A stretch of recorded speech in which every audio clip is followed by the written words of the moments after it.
السلام علیکہ یا رسول اللہ وعلی آلک واصحابک یا حبیب اللہ، الصلاۃ والسلام علیکہ یا نبی اللہ وعلی آلک واصحابک یا نور اللہ۔ درود پاک پڑھنے کے بے شمار فضائل و برکات ہیں، بہت ساری احادیث فضائل درود میں ملتی ہیں۔ سرور کائنات علیہ الصلوۃ والسلام فرماتے ہیں، بے شک اللہ عز و جل نے ایک فرشتہ میری قبر پر مقرر فرمایا ہے، ان اللہ وکلا بقبری ملکن۔ اور پھر آقا فرماتے ہیں اللہ تعالیٰ نے جسے تمام مخلوق کی آوازیں سننے کی طاقت عطا فرمائی۔ پھر آقا فرماتے ہیں پس کوئی قیامت تک جب مجھ پر درود پاک پڑھتا ہے تو وہ مجھے اس کا اور اس کے باپ کا نام پیش کرتا ہے اور کہتا ہے فلاں بن فلاں نے یا رسول اللہ آپ پر درود بھیجا ہے۔ تو گویا مطلب یہ ہوا کہ بارگاہ رسالت میں حاضری کا ٹکٹ ہے، درود پاک اپنا معمول بنا لیجئے۔ صلو علی الحبیب صلی اللہ تعالی علی محمد صلی اللہ علیہ وسلم۔ اے اللہ ہمیں اس حال میں مت رکھ جس میں ہم راضی ہیں، ہمیں اس حال میں رکھ جس میں تو راضی ہے۔ اللہ راضی تو بس خیر ہے، پھر جو بھی ہوگا اگر وہ ہمیں کسی آزمائش کو بھیج بھی رہا ہے نا، یہ بھی میرے لیے بہتری ہوگی۔ ایسے حدیث پاک میں مضمون بھی ملتا ہے کہ اللہ کریم نے کچھ لوگوں کے لیے ایک مقام رکھا ہوتا ہے اور وہ اپنی عبادت سے، اپنے سجدوں سے، اپنی نیکیوں سے وہ مقام نہیں پا رہے ہوتے، وہ وہاں تک ریچ نہیں کر پا رہے ہوتے، تو اللہ کریم ان پر آزمائش بھیجتا ہے۔ کوئی بیماری آتی ہے، کوئی ٹینشن آتی ہے، بندہ صبر کرتا ہے، اللہ اس کو وہ مقام دے دیتا ہے۔ کیا معلوم جو مجھ پر اس وقت ٹینشن آئی ہوئی ہے وہ میرے مردرجے بڑھانے آئی ہے، اللہ کی بارگاہ میں مقام بڑھانے آئی ہے، مگر میں ہوں کہ واویلا، بے صبری، چیخو پکار، معاذ اللہ، کفریہ کلمات تک لوگ بول دیتے ہیں۔ نہ کرے ایسا، زندگی کا ایک اصول بنا لو، پریشانی آئے نا میں جانوں یا میرا رب جانے، کسی اور کو کیوں بتاؤں، بلکہ ایک میں اور دل کی بات بتاتا ہوں، ٹینشن آئے نا تو بتایا نہ کرے دنیا والوں کو۔ دنیا والے کچھ بھی نہیں کرتے ہیں، سچ بتاتا ہوں کچھ نہیں کرتے، کر بھی نہیں سکتے اور کرتے بھی نہیں، بلکہ بعض اوقات مذاق اڑاتے ہیں۔ ہم جا کے بتاتے ہیں نا کسی کو میرا یہ مسئلہ ہے، ہمارے جانے کے بعد دوسروں کو بتاتے ہیں آیا تھا میرے پاس، اس کا یہ پرابلم تھا، اس کی یہ ٹینشن تھی۔ کیوں بتانا ہے دنیا والوں کو؟ وہ کہتے ہیں نا دنیا والے تو درد دیتے، زخمی دل کی دوا مدینہ ہے۔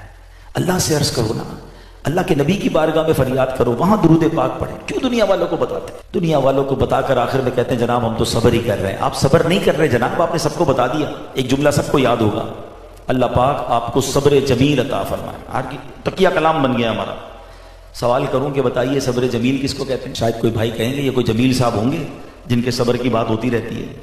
یہ کسی جمیل صاحب کا صبر کی بات نہیں ہو رہی۔ The meaning of صبر جمیل کیا ہے کہ دو بندے ہوں، ایک پریشان ہو ایک سخی ہو، مگر دونوں کو دیکھ کر پتہ ہی نہ چلے کہ کون پریشان ہے، میرا چہرہ بھی نہ بتائے۔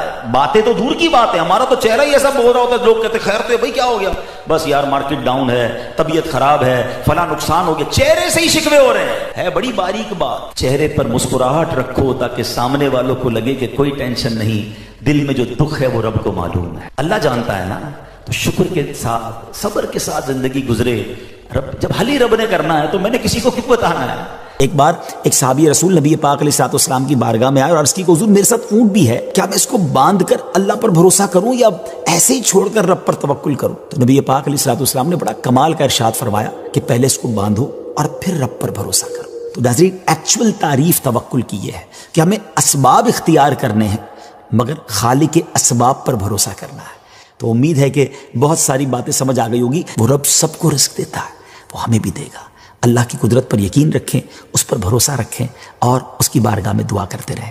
حرام کے قریب نہ جائیے اور ہمیں اپنے ہاتھ سے کام کرنے کا بھی حکم دیا گیا ہے، تو کوشش کرنی ہے۔ ہاں کوشش کر کے جو اسباب اختیار کیے اسی کو سب کچھ نہ سمجھیں کہ چونکہ میری دکان ہے اس لیے مجھے رزق ملتا ہے، نہیں، رزق جو ہے وہ رب عز و جل عطا فرمانے والا ہے، رازق وہی ہے، بھروسہ اس پر ہو اسباب پر نہیں۔ لیکن توکل کو اس طرح نہ سمجھے کوئی کہ جناب اب کچھ کرنے کی ضرورت نہیں۔ ایک مرتبہ زمانے کے مشہور بزرگ حضرت سیدنا ابو مسلم خولانی رحمۃ اللہ تعالی علیہ کی زوجہ محترمہ نے آپ سے کہا کہ ہمارے پاس آٹا بالکل ختم ہو گیا ہے۔ یہاں موجود اسلامی بھائی بھی اور مدنی چینل کے ناظرین میں اگر کوئی تنگی کا شکار ہو، کوئی غربت کا شکار ہو، کوئی پریشانی کا شکار ہو، بہت غور سے یہ واقعہ سنیں۔ آپ کی زوجہ نے کہا کہ آٹا ختم ہو گیا ہے، اب روٹی کیسے بنے گی، کھانا کیسے بنے گا؟ آپ نے اپنی زوجہ محترمہ سے فرمایا کہ تمہارے پاس کچھ رقم ہے جس سے آٹا خریدا جا سکے؟ تو اس نے عرض کی کہ جی میرے پاس 1 درہم ہے، جو اون بیچ کر حاصل ہوا ہے. آپ نے فرمایا لاؤ وہی درم مجھے دے دو تو میں بازار میں جا کے آٹا لے آتا ہوں. آپ دکان پر آٹا لینے گئے, گھر میں ایک ہی درم اور اس درم کا بھی آٹا لینا ہے جس کا کھانا کھانا ہے. جب آٹے والے کی دکان پر پہنچے تو ایک فقیر وہاں آن پہنچا اور اس فقیر نے کہا کہ اے ابو المسلم خولانی, ایسا کرو یہ ایک درم مجھے دے دو, مجھ پر صدقہ کر دو.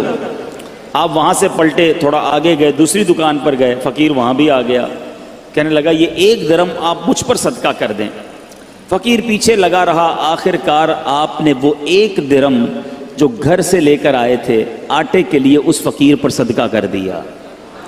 ایمٹی ہینڈڈ, خالی ہاتھ ہو گئے. سوچنے لگے اب گھر والوں کو کیا جواب دوں گا, اللہ کی راہ میں صدقہ تو کر دیا ہے, اب گھر واپس لوٹوں گا تو کیا بتاؤں گا, کھانے کے لیے انتظار میں ہے, آٹا لینے گیا ہوں.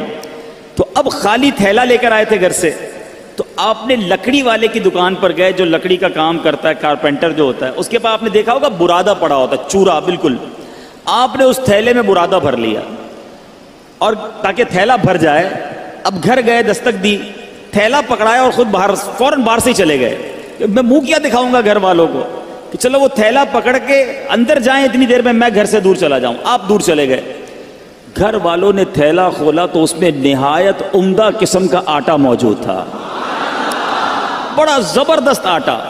گھر والوں نے روٹیاں بنائی, انتظار کر رہے ہیں کہ حضرت کب آئیں گے. اب آپ شرمندہ, آپ باہر گھوم رہے ہیں کہ وقت گزر جائے, گھر والے سو جائیں, وقت جو ہے وہ بھوک کا ٹائم تھوڑا گزر جائے. اب سارا دن گھر نہیں گئے, آپ کی زوجہ محترمہ انتظار کرتی رہیں.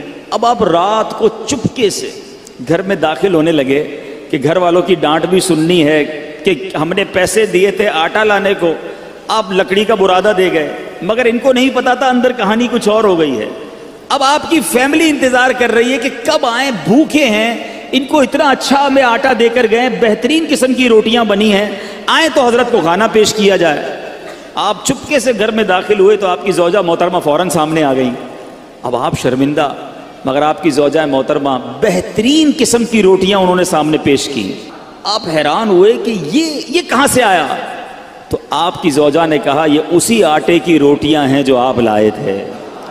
جب یہ سنا تو آپ کی آنکھوں میں آنسو آ گئے, آپ رونے لگے, اپنے پروردگار کا شکر ادا کیا کہ اس نے میری لاج رکھ لی اور مٹی کو عمدہ آٹے میں تبدیل فرما دیا. کیوں کرنا میرے کام بنے غیب سے حسن, کیوں کرنا میرے کام بنے غیب سے حسن, بندہ بھی ہوں تو کیسے بڑے کارساز کا. اے میرے میٹھے اسلامی بھائیوں اور مدنی چینل کے ناظرین, یاد رکھیے صدقہ دینا, محتاجوں کی مدد کرنا, ان کی خیر خواہی کرنا, یہ اللہ عز و جل کو اس قدر پسند ہے کہ جو مسلمان اخلاص کے ساتھ, دیکھیں یہ ایک شرط ضرور ہے, اخلاص ہونا ضروری ہے, اللہ کی رضا کی نیت ہونا ضروری ہے. دکھلاوا, واہ واہ, نام ہو جائے یا کسی کو صدقہ دے کر احسان جتائے, یہ تو الٹا ظلم ہے. یاد رکھیے یہ بہت بڑی غلطی لوگ کرتے ہیں. بلکہ قرآن کہتا ہے اے ایمان والو اپنے صدقات کو ضائع مت کرو, احسان جتا کر, تکلیف دے کر. اب یہاں کسی کو پیسے دیے, الٹا پھر اس کو یاد دلاتے, یاد ہے نا تمہیں نوکری لگائی تھی, یاد ہے نا تمہیں جناب میں نے قرضہ دیا تھا, وہ دن بھولے تو نہیں جب بچے کی شادی کروائی تھی. کتنا ذلیل ہوتا ہوگا شخص, کتنا دل دکھتا ہوگا اس کا. تو ذرا غور کیجئے میٹھے اسلامی بھائیوں, کبھی بھی کسی کی مدد کریں, احسان نہیں جتانا, اللہ کے لیے, اللہ کی رضا کے لیے کام کیا تو اخلاص کے ساتھ جو لوگوں کے دل خوش کرتے ہیں, سبحان اللہ, تو اللہ تبارک و تعالیٰ ایسے بندے کو محتاجی کے باوجود کسی کے آگے شرمندہ نہیں ہونے دیتا, بلکہ اس کی سوچ سے بڑھ کر نوازتا. بعض اوقات کچھ لوگ